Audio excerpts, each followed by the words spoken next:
Oh, hell, Internet! Today I want to look back at one of my old videos. Now, actually, most of the old videos on my channel are now private because I feel they're no longer representative of me and the quality is pretty awful, even by my standards. This one, though, I have made unlisted and the link is below. It is titled A Personal View on Teaching, and I made it about 6 years ago when I was doing a set of videos on Excel and how to use it as a full-scale grading system.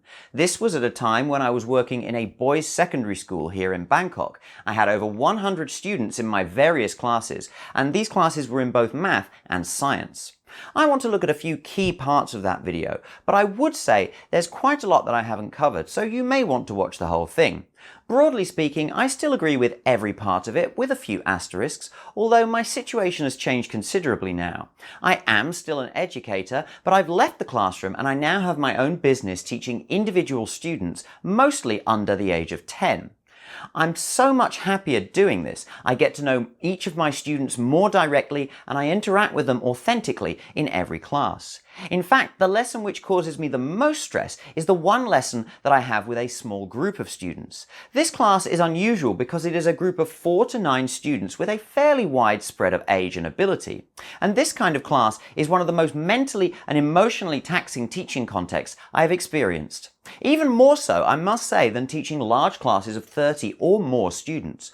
Why? I will get back to that briefly later, but let's just let 2016 Adam introduce his perspective, shall we?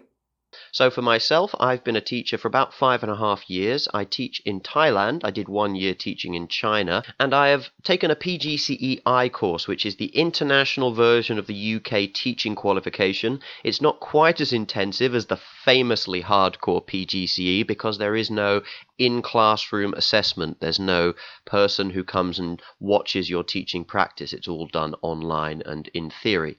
So it counts internationally but wouldn't qualify me to teach in the UK. So I have a bit of experience as a teacher, but there are plenty of people with more experience and more passion than me. In fact, I would not describe myself as somebody who has always had a passion to be an educator. Teaching was not exactly an aspiration of mine, although I was one of those people who never really had aspirations. However, when I graduated in 2000, there were a lot of people saying to me, "Hey, Adam, why don't you go and become a teacher? There's lots of incentives in the UK for people graduating to go and sign up to become teachers, especially science graduates," which I was at the time. And there certainly would have been some benefit to signing up and learning how to teach my subject while it was still fresh in my mind, I will say that. However, I always turned down these suggestions, and my excuse was basically along the lines of, hell, I can't be a teacher, I'm not even an adult yet. I was then 21 with no particular ambitions and little self-discipline, and now I'm 36 with no particular ambitions and perhaps a bit more self-discipline, but still leaving something to be desired, I feel, and that kind of brings me on to the first point. So, as I said, I didn't have that passion to be an educator, and I fully understand that there are those who do, and when they graduate, they go straight into some kind of master's program in education or in teaching practice. So I can't really relate to that, and I'm going to exclude those people from my discussion because I feel like my perspective on teaching isn't the same as theirs. But with that in mind, I would also say that I think those people who have that passion to be educators represent a minority, really a tiny minority of the teachers worldwide, and that far more people are kind of like me. They fell into teaching as a profession because it was a profession and you've got to do something with the rest of your life, right? And it's something that really most people can do. So, I claim that an overwhelming majority of teachers are not driven to be educators, but rather go into this career because it's a career and anyone can do it, broadly speaking. I stand by this assertion, although of course I have not done an exhaustive study. If you are a teacher and you feel otherwise, then please let me know what you think of this claim.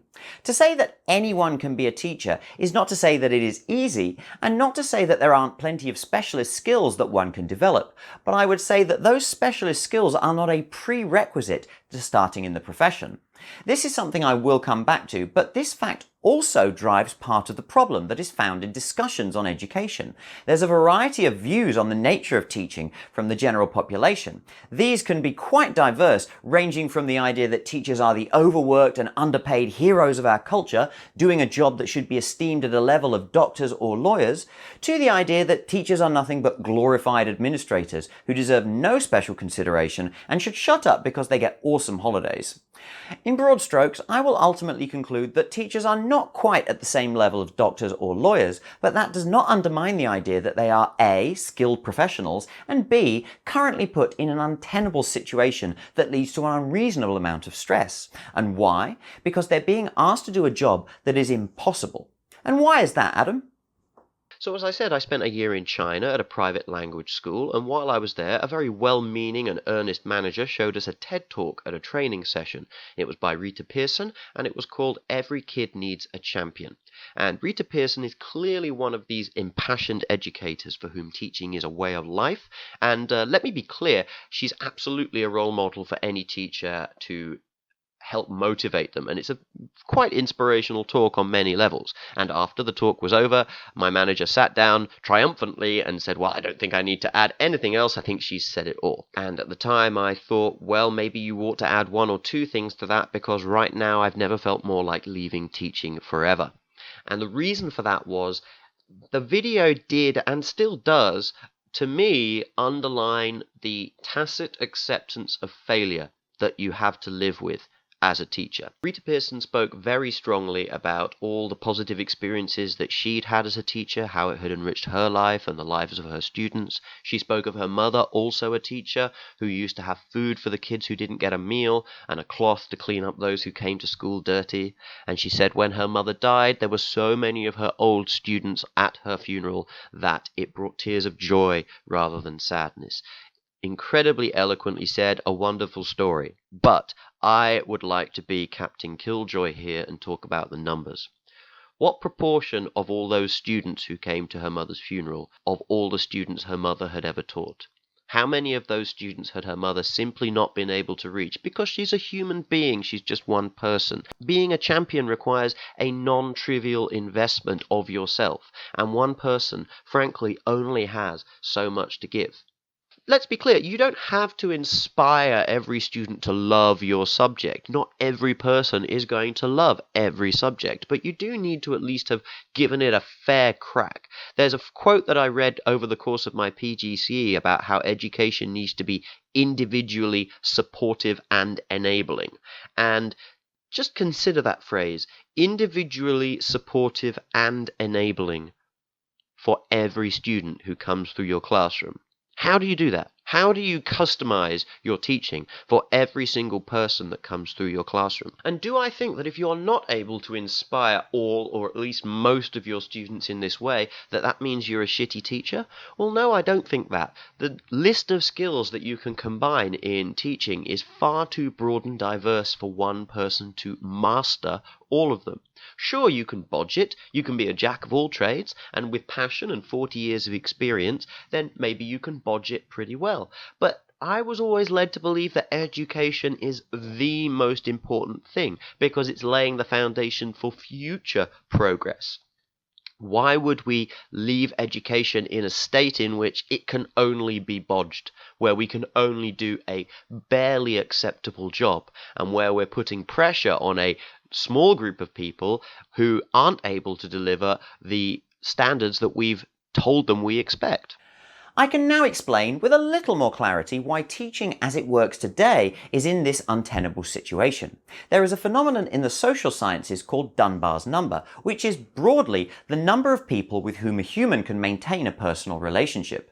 This pertains to the tribal context in which humans lived for most of their existence, first in familial groupings and later on in small communities, whether that is villages or nomadic groups.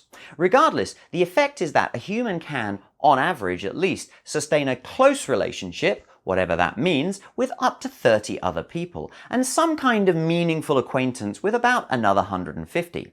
Beyond that, we do not have the cognitive and emotional capacity to engage with people on a deep enough level to consider them as individuals.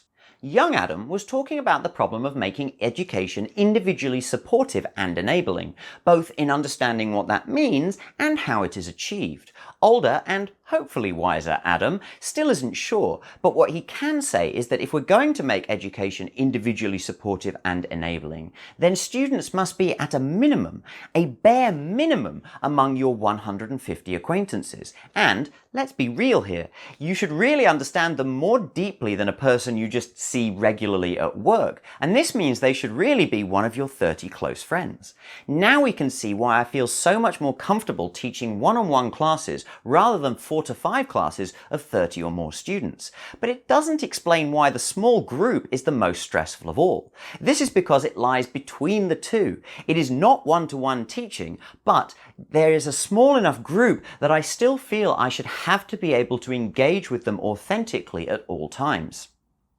I can still recommend that any teacher watches the TED Talk by Rita Pierson. If nothing else, her idealism is inspiring, but I would make a significant bet that she, like me, suffers from what I term to be teacher's guilt. The constant awareness that you could do more, no matter how much you are already doing, and that you are outright failing some of the students in your class according to the standard of being individually supportive and enabling.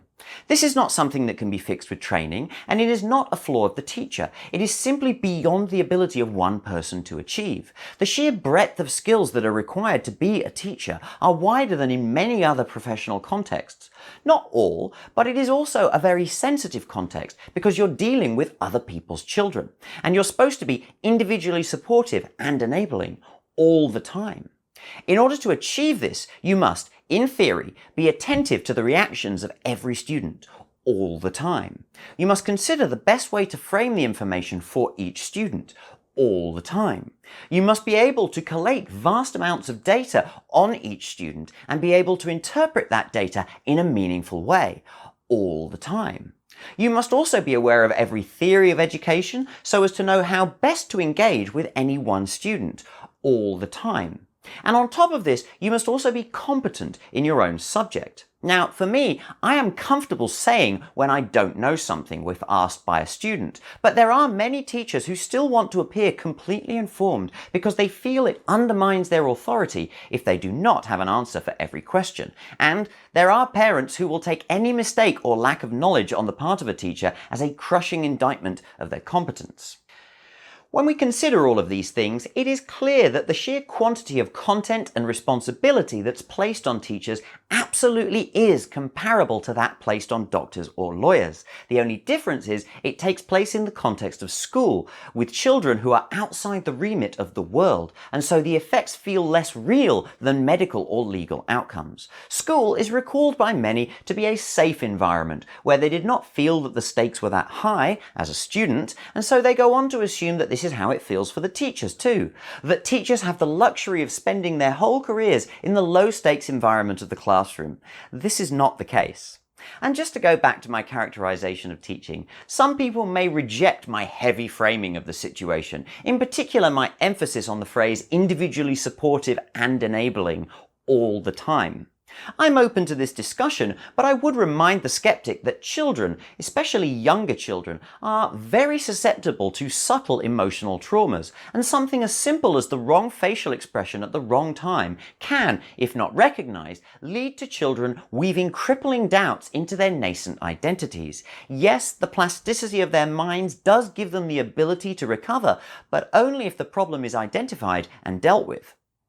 Society also assumes that children are being given adequate instruction on how to engage with society by their parents, which is not necessarily true. This is not to attack the parents who are compelled by society to be focused on their own careers, and who must spend a lot of their time at home dealing with the practical concerns of keeping children fed, clothed, and organized. Furthermore, both parents and teachers are human, and that means that they will all be laboring under their own neuroses and biases, which are inherited from the continuing inability of humanity to achieve the things I'm describing on a broad societal level.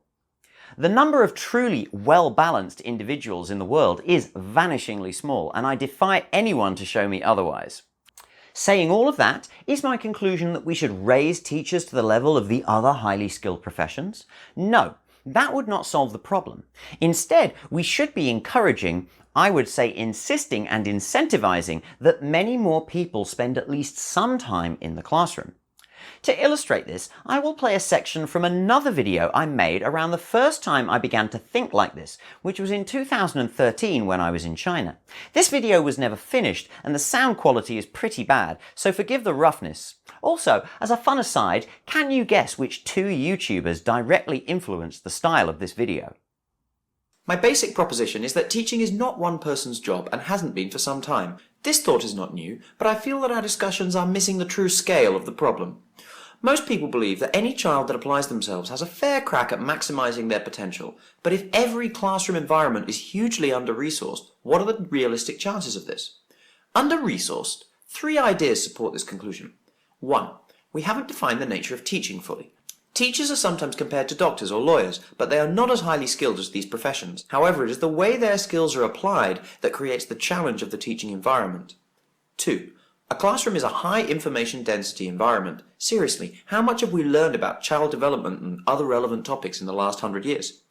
3. Formal education nowadays lacks social context. Roughly translated, it may take a village to raise a child, but we don't have one anymore. The outcome? As a teacher, you are forced to ask yourself, what are you going to suck at? This concept was clarified for me by a phrase I read on the need for education to be individually supportive and enabling. I just want to call that phrase out. It's not wrong at all, but it's not so much a can of worms as it is a bottomless pit of worms. Let's look at some of the things you can apply your creative energy to in the classroom. You can make excellent materials that take into account each student's personality and social context. You can craft your lectures with relevant examples and anticipate questions and possible sidetracks. You can use multiple techniques to track progress and identify problems early, or you can start to help your students understand the sort of people they wish to become. When placed in the context of each teacher having multiple classes of 30 students, any one of these could act as a focus for a full-time role, and these 4 elements won't even capture all administrative and pastoral responsibilities that teachers currently hold. The solution is, of course, more people in each classroom environment. And this is not simply team teaching, but a wholesale change in teaching practice at an institutional level with a necessary human resource cost. If that is all a bit dry, let me liven it up a bit by analogizing my 3-person teaching triads to a 3-piece rock band. In the band, the singer or lead guitarist drives the melody and delivers the message. The bassist underpins the melody and makes it more interesting, and the drummer provides technical structure upon which the whole thing hangs. Each member of the band has some creative input. In the classroom, the teacher delivers with style to catch interest and respond to queries confidently. The planner knows the students and creates bespoke materials for the coming modules, and the advisor supports the teacher and students across the whole class. To close this musical metaphor, I would point out that the success of these teams depends on their ability to produce genre-defining classics and difficult second albums, and this is no mean feat, even for 3 people. The idea here is to usefully break down teaching responsibilities into roles that have a clearly defined set of duties, but some creative input. Naturally, these responsibilities can be flexible. Sometimes the bassist is the singer, and sometimes you just gotta have a drum solo. But teachers, like medical professionals, should be able to specialize in more than just subject area if we are to create the best teaching outcomes. Major benefits include how much easier it will be to train and keep teachers when they have 2 mentors at all times, and also this will provide meaningful jobs for some of those who will lose out to mass mechanization in the coming decades. Aside from the problem of money, which I will not be considering, the big drawback is that it brings politics into the classroom. But fear not, this is a blessing in disguise, because it solves the social context problem. In general, children do not get enough real-world examples of adults cooperating in some socially based enterprise. This is a function of the modern world, and we cannot change it. So we must build a solution into the classroom by reintroducing a social context, and we just have to hope that everyone understands the importance of tempering their own egos. In that way, you've divided up the teaching role into 3 roles that could be creatively satisfying. Each one of those roles has some creative input into the classroom, and of course all of them will have some input into the actual curriculum content. But it means that each person can focus on a specific skill and they can become excellent in that skill. I played that short piece at the end there because the caption is something that really drives home the point. Creative energy is a limited resource. Once it is depleted, only time away from the trenches can replenish it. You might start a semester with lots of great ideas, but there is never time to finish them all, and by the midterms, it becomes hard to even think of something new because of all the admin and daily issues. Perhaps I have a skewed perspective on this because even after 12 years in teaching, I have never taught the same course for more than 2 consecutive years. But the endless scope for creativity in the delivery of educational content is always muted by the practical and administrative pressures of the bureaucratic structure of education. And that is not to place the blame on policymakers. They too are human, and the vast majority of them are doing the best they can without really understanding the experience of being an educator. Contrary to the beliefs of some, government inefficiency is not the result of an inherently flawed system. It is the result of inherently flawed individuals sincerely trying to deliver the outcomes which we all, for the most part, agree are desirable, but simply unable to live up to that standard. Putting more people into each classroom would, as I said, have some serious challenges, but it would certainly have the benefit of increasing the number of people who would be able to put at least some creative energy into each and every classroom. And it would increase the number of different perspectives that classes of children would be exposed to as part of their education. I should also expand on something else that was just a single caption in the original video, the responsibility of students to do their work and to take their education seriously. I mean, come on.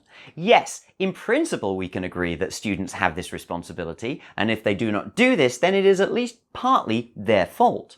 However, there needs to be some rapport with their teachers in order to be able to do this, and they also need to overcome any aggravating factors that interfere with their ability to concentrate.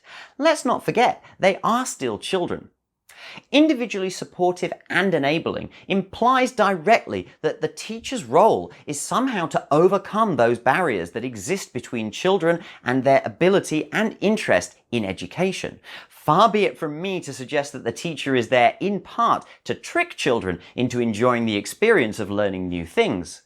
But the teacher is there, in part, to trick children into enjoying the experience of learning new things. And if the teacher is not able to do that, then they have failed to make education individually supportive and enabling for that student. A child is incapable of understanding their own neuroses. They don't even know that they have neuroses, and trying to make them introspective about it is, in most cases at least, counterproductive and will only lead to greater insecurities. Thus, we as teachers do not blame children for their inability to turn themselves into lifelong learners. We blame ourselves. Someone who thinks that my approach here is unworkable might say that modern technology will come to the rescue and make the current model of education workable again. Sure, there are many ways in which technology can help to effectively engage and assess students, but none of those things solve the essential problem of creativity that I have described, which is the core problem to be solved, and some of those technological processes are actively contributing to the problem of divorcing us from the vital nature of introducing children sensitively as newcomers into our world.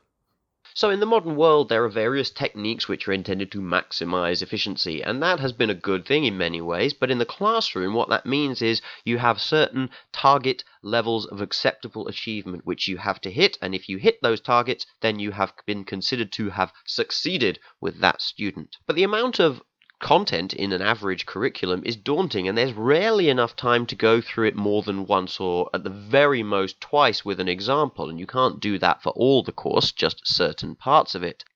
Now, this is obviously a massive generalization, and everyone accepts this, but you have to grade somehow, right? However, it does lead to many teachers getting trapped in a cycle of teaching to the test. They try and second-guess the questions and teach exactly what they know is going to be there so that their students can get that minimum level of achievement. And that's not necessarily the way that's going to inspire students to achieve. This can be made worse if, with so many students to try and understand and tell the difference between, a teacher might get obsessed with the administrative details, such as recording scores, and not to mention all the other admin that teachers often have to deal with. in this case, you can end up with a teacher who literally does become a glorified administrator, and they start to see their students merely as numbers. They don't feel they have the time to provide individual support and contact.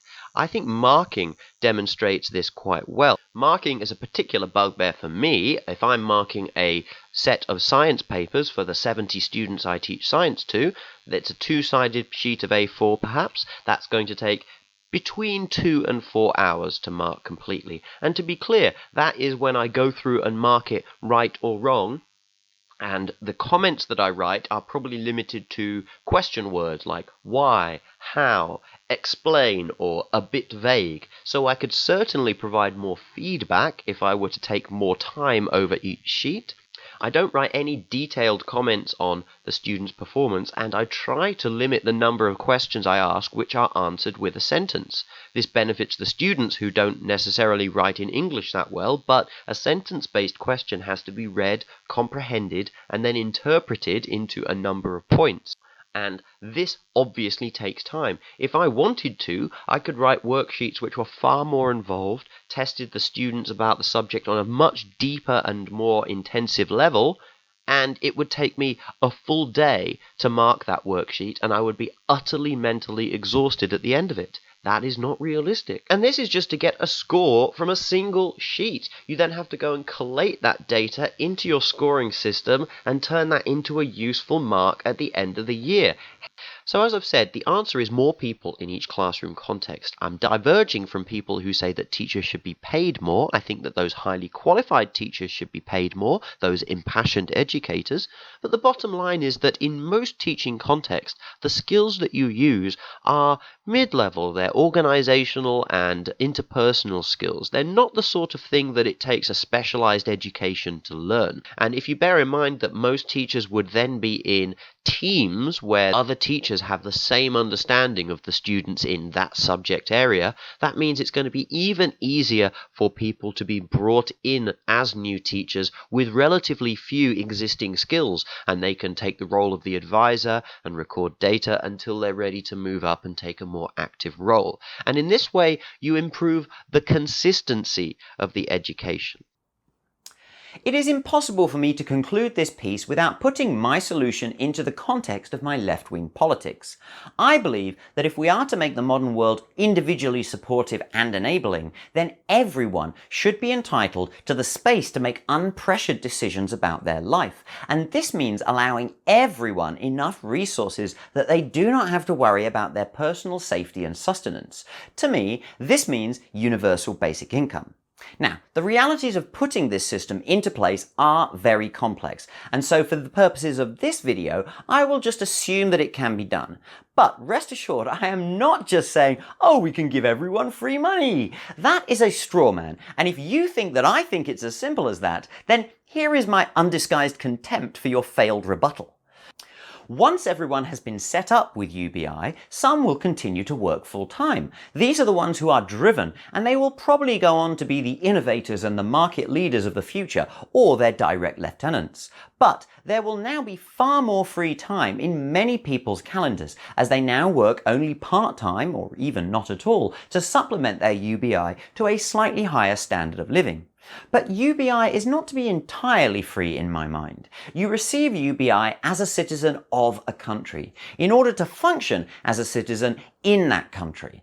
But in return for this, you have to have the responsibility to be a citizen to that country, and improve yourself and your contribution to the wider community that you live in. And one of the ways that you can do this is to voluntarily give one or more of your days in a week to take on some responsibility for educating the next generation, and maintaining your own education at the same time. There might even be an additional stipend for doing this. It is not insignificant work after all. However, I've not thrashed out the details at this stage. One possible response that I anticipate here, especially from those who are disposed to look down on teachers, and especially left-wing teachers, is that this is all idealistic, blue sky thinking, and I need to be more realistic about how this system can be changed and what can be achieved in this political climate. Well, if you will forgive the dense academic jargon, Fuck the political climate. This has nothing to do with what cannot be achieved and everything to do with a lack of courage and imagination. That's what this political climate means. In other words, it's not me that has the problem here. Everyone whines about the importance of education when they aren't whining about the dangers of indoctrination. Well, my solution solves both problems. We get more people who now have more free time to take part in the process of teaching children how to think instead of teaching them what to think. And in the process, everyone can become better citizens. You can see my discussion of Hannah Arendt's essay, The Crisis in Education, here.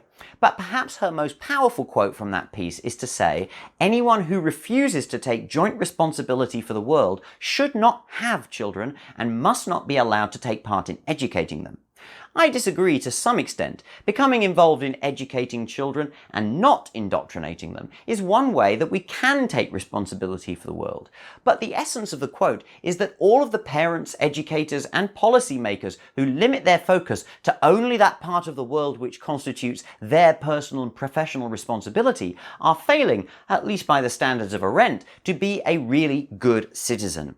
If you think you have no obligation to be a good citizen, then let me paraphrase a conservative with whom I once had a highly enjoyable argument. If you don't have a clear list of human responsibilities, then why should there be any human rights? So that is how 2022 Adam reflects on the thoughts of 2016 Adam. But are we both, in fact, crazy? And if so, how? I make it clear in every video that I am aware of my fallibility and I would welcome engagement from anyone on this topic, whether you agree or not. But if you are sufficiently interested to have got all the way to the end of this video, then I humbly, indeed plaintively, request that you share it with someone else who might be interested in it, because I really want to see this topic more widely discussed. But bye for now.